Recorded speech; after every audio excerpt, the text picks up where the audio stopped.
കുടൽ ക്യാൻസർ നേരത്തെ കണ്ടുപിടിക്കാം. നമ്മുടെ ഒരു സൂപ്പർ സ്റ്റാറിന് കുടൽ ക്യാൻസർ ബാധിച്ചിരിക്കുന്നതായി കുറച്ച് ദിവസമായി വാർത്തകൾ കേൾക്കുന്നുണ്ട്. കുടൽ ക്യാൻസറിന് ചില പ്രത്യേക കാരണങ്ങളുമുണ്ട്. വൻകുടലിന്റെ ഏത് ഭാഗത്ത് വന്നാലും അത് കുടൽ ക്യാൻസർ എന്ന് പറയും. വർഷങ്ങൾക്ക് മുന്നേ തന്നെ ഇത് ക്യാൻസർ ആകും എന്ന് പറയുവാൻ കഴിയുന്ന ചില ക്യാൻസറുകളുമുണ്ട്. ഇതിൽ കുടൽ ക്യാൻസർ, വായിലെ ക്യാൻസർ, സെർവിക്കൽ ക്യാൻസർ എന്നിവയാണ്. ചെറിയ പോളിപ്പുകൾ കുടലിൽ വരുന്നത് ക്യാൻസർ വരാനുള്ള സാധ്യത കാണിക്കുന്നതാണ്. ക്യാൻസർ വരുന്നതിന് മുൻപായി 10-15 വർഷം മുന്നേ ഇവ ഉണ്ടാകും. കോളനോസ്കോപ്പി വഴിയാണ് ഇത് കണ്ടെത്താൻ സാധിക്കുക. കഴുത്തിൽ വരുന്ന ചെറിയ ഉണ്ണികൾ പോലുള്ളവയാണ് പോളിപ്പുകൾ എന്ന് പറയുന്നത്. ഇത്തരം പോളിപ്പുകൾ നേരത്തെ കണ്ടെത്തിയാൽ അവ നീക്കം ചെയ്യുവാൻ സാധിക്കും. റെഡ് മീറ്റ് 40 കഴിഞ്ഞവരിലാണ് ഇത് കൂടുതലായി കണ്ടുവരുന്നത്. ഇവരിൽ മറ്റു പ്രായക്കാരെ അപേക്ഷിച്ച് 5 ഇരട്ടിയാണ് ഈ പ്രായത്തിലുള്ളവരിൽ സാധ്യത.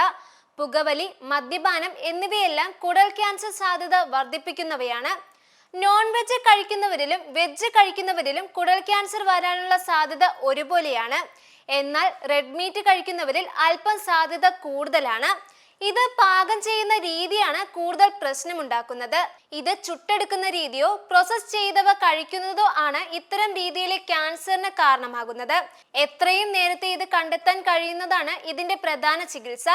റേഡിയോ തെറാപ്പിയാണ് തുടക്കത്തിലെ ചികിത്സാ വഴി. ചിലർക്ക് സർജറി ഇതിനു ശേഷം ചെയ്യാറുണ്ട്.